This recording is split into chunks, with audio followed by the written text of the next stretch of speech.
And countries which were once enemies united in tribute for those who died. In Germany, Angela Merkel laid a wreath to remember victims of war.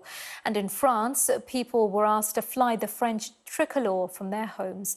From Paris, our Europe correspondent Adam Parsons reports. The liberation of Paris, what a day that was.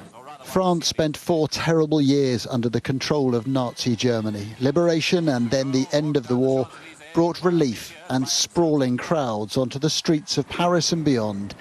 Today, the noisy euphoria of victory replaced by the quiet of a lockdown. Paris, curiously peaceful.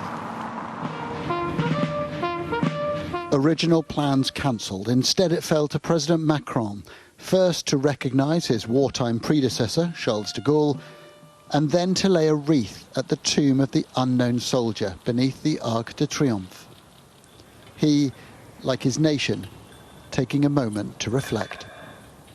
There were a handful of dignitaries present, the Prime Minister and 2 previous presidents. But this was very subdued, all done within an hour.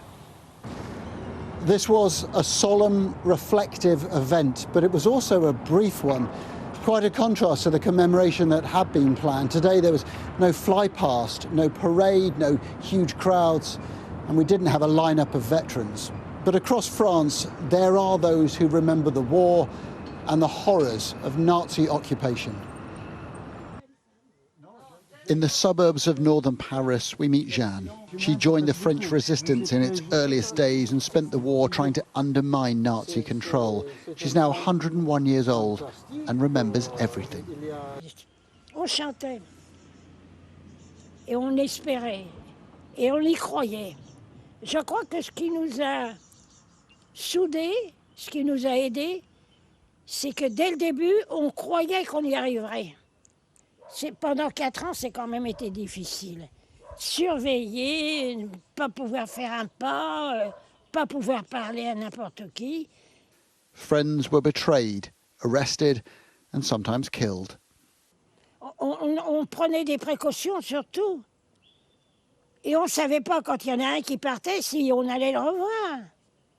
On ne savait pas. Quand on commençait la journée, on ne savait pas si ce soir, l'un et l'autre, on sera encore là. Alors, on a vu tomber les uns et les autres. On a vu tomber les uns et les autres. Il fallait qu'on se méfie de tout le monde, même des gosses. Même des gosses. Germany too marked the end of the war today, accepting responsibility for millions of deaths, saying the legacy of Nazism still breaks the nation's heart. Modern Europe was shaped by this war, its battles, atrocities, its end and its aftermath, a conflict that still reverberates a lifetime later. Adam Parsons, Sky News, Paris.